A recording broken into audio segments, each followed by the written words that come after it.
Hey, what's going on, guys? Welcome back to this Unbreakable Self-Training session. It is Wednesday, so that is what's happening Wednesdays.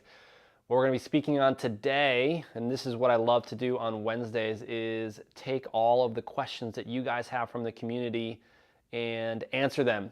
And so I actually got a really good example to go through today. But first, I want to say if you find this information helpful or valuable, by all means, please share it with your friends, family, the community to get this information out there. I personally believe that we are all set up with a life purpose. We all have a reason for being, and it is my job to help you be your best self, do your best work so that you can live your best life. So let's go to the question of the day. Let me log in here onto my old hand computer here, called an iPhone. All right, so I got a text message from somebody that said, hey, I was just in an accident and my head got whipped back and forth. I'm fine, but I noticed that I can't allow my neck to feel relaxed. It feels wicked sore. I love it. They're from the Northeast. Wicked sore, and on the right side of my neck, and I don't know what to do. Any suggestions? So this is a really common thing that happens to people. This is called whiplash. And why I'm bringing this up, and this is actually something to make note of. If you have some type of pain somewhere, there's always ways to set yourself up for success. There's no reason to just sit there and live with pain. Now, the interesting thing with something like a whiplash, just like any pain that you experience in your body, there's always tissue damage. Something has ripped or torn, just depends on how much. Now, if it's grade 1, it means it's a little bit. Grade 2, it's like, quite 50%. Grade 3 is a full tear of that tissue. When you experience that, there's going to be inflammation, there's going to be redness, there's going to be soreness, and that's when you're going to get, obviously, that pain. So it's the inflammation that we really want to combat. So the first thing I would do if I were in your shoes, and whether you just got a whiplash, you got an ankle sprain, you got some shoulder issues, you just had something happen at the CrossFit box, or you were running and now you have knee pain, whatever it is, the first thing to do is always combat the inflammation. The easiest way to do that is actually compression. With a neck, don't compress, but with with a knee or a hip or an ankle, an upper extremity, you can always compress with voodoo flossing. You can see other videos online. I'm even coming out with some voodoo floss videos so you can check out how to voodoo floss. That is the easiest way to combat that inflammation, because inflammation essentially takes that tissue and it makes it expand. And what you want to do is you want to contract all that tissue and just get all that inflammation out. The second thing I would have you do is actually, if you are experiencing some trauma, some muscle trauma in this case, I would absolutely have you do some arnica rub. Some arnica you can get from Whole Foods. You can go to a natural grocer. Arnica is basically like it's an herb. It comes in an ointment. You apply it to that. CBD is becoming a big thing now. You can absolutely do a CBD oil directly on the site. Check your state laws. Most CBD without THC is legal everywhere, but just check your state laws depending on how much THC is in it. So you can rub it on that area, reduce the inflammation that way, and then just apply, a good fair amount on the bottle. And have, depending on how much that's in that, if it has like a 1% or a 0.1%, whatever, you'll know how much to apply based on what the bottle is suggesting. So that's the second thing I would do. So get the inflammation down. The third thing sounds so simple. Drink tons of water. By drinking water, you're actually allowing your system to flush all that inflammation out of there. So just start there. I know it sounds super simple and you want something better, besides just drink water. What should I do next? All right. So that at least helps you get the fundamental basics of reducing inflammation. That's number one. After you do that, then you can start, once the tissues start healing slightly, then you can start retraining the tissues with some mobility work. So do some tissue work in that area. In this case being a neck, say for instance you have a whiplash, what that is a flexion and extension. Now, what's called your SCM, this muscle, if you can kind of see it, it's this muscle right here, kind of runs from the upper outer portion of my neck kind of down into what's called the sternocleidomastoid muscle. it attaches into my clavicle here.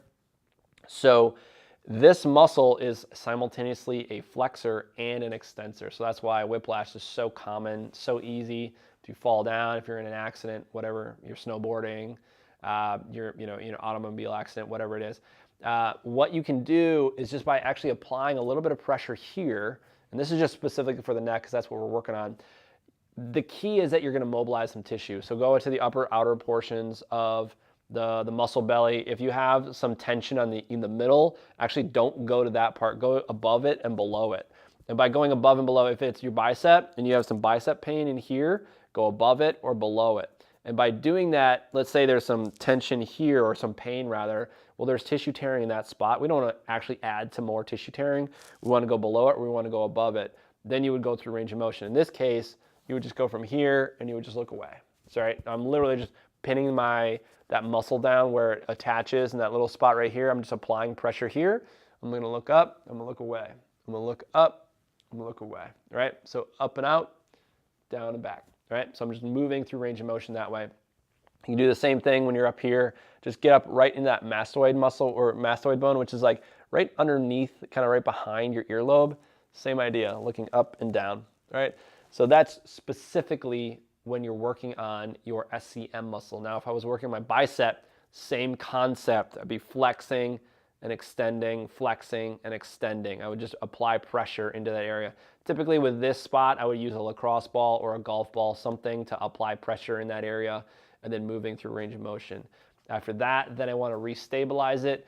To restabilize it, all I would have you do, lay down face up with this. So you're going to go into what's called flexion. So you're going to feel all that muscle flex. And then all you're going to do, you're going to apply a little bit of overpressure. You're going to be rotating in that direction, holding this for about 5 seconds. Now I'm laying down when I'm doing this. I'm showing you because I'm not laying down.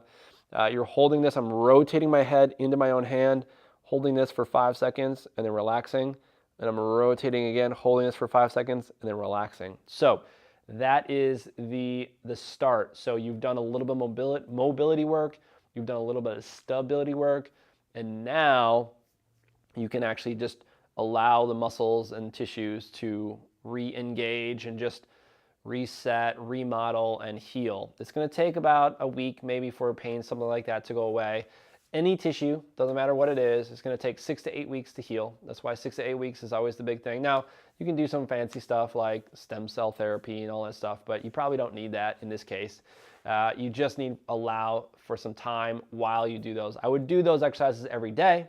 I would do that in the morning. I would do that at night. I would microdose it. And so I'm just doing a little bit each morning, each night, just to get some mobility in there, just to reestablish. Once you're out of pain, you're probably going to forget to do that. But if you can, try to do it for a full week after you're out of pain.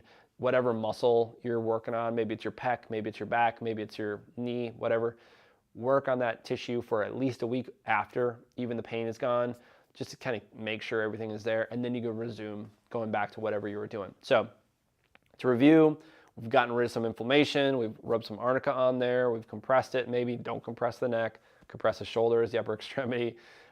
Work on the tissue. Mobilize it. Work on getting the inflammation out. Again, we said that before. Then you mobilize it. Then you're going to re-educate it. You're going to restabilize it. The way we did that with the neck is I'm actually just pressing into my own hand, pressing and rotating that way. I do that from a laying position. That's just for the neck. There's a bunch of other exercises you can do for the rest of the body. But that's it, the most basic prescription. So start with that. If you're still feeling pain, obviously call people, professionals, chiropractors, PTs, MDs, start there and then work backwards that way. So if you are experiencing anything or you got questions, by all means, link up and add in comments below. I'd be happy to choose you for the What's Happening Wednesday so I can answer all your questions. If you found this information helpful, please share it. My goal is to help everybody show up in the world as their best self, do their best work, and ultimately live their best life. The way we do that, we combat the breakdown of life, we put order into our things, and then we adapt and we grow. And that is what it means to be unbreakable. So thanks for watching Stay Unbreakable, and I'll see you in the next training session.